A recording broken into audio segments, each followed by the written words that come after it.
ইনশাল্লাহ বিটাক আমাদের এই দেশে আগামী দিনে এরকম হাজার হাজার উদ্যমী তরুণ তরুণীকে প্রশিক্ষণ দিবে। আজকে যেহেতু সংসদ একটু পরে 11টা থেকে সংসদ এবং আমাদের উপস্থিতির একটা বাধ্যবাধকতা আছে, মন্ত্রণালয় সংক্রান্ত প্রস্তাব আছে, আমি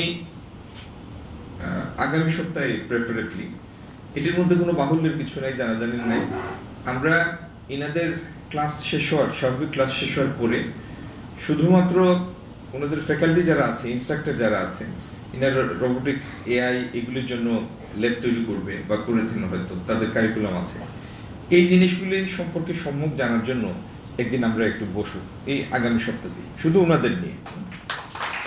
ফুড কি, কিভাবে সার্ভ করা হয়, এই পুরো জিনিসটা আমরা হাতে কলমে একটু দেখে যাব। আপনাদের আত্মবিশ্বাসের মুখগুলি দেখে ভালো লাগছে।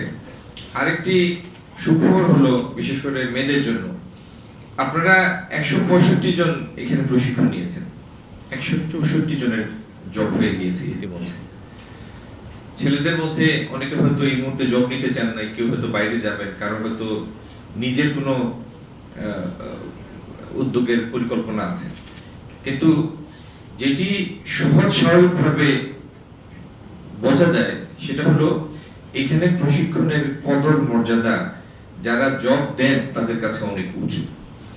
তো বিটাক এগিয়ে যাক এবং এটির কারিকুলাম সময়ের সাথে সাথে আমরা যুগোপযোগী যাতে সব সময় থাকে সেদিকে ইনশাল্লাহ নজর রাখবো। আর আপনাদের সকলের জন্য শুভকামনা থাকলো। ভালো থাকুন, সুস্থ থাকুন।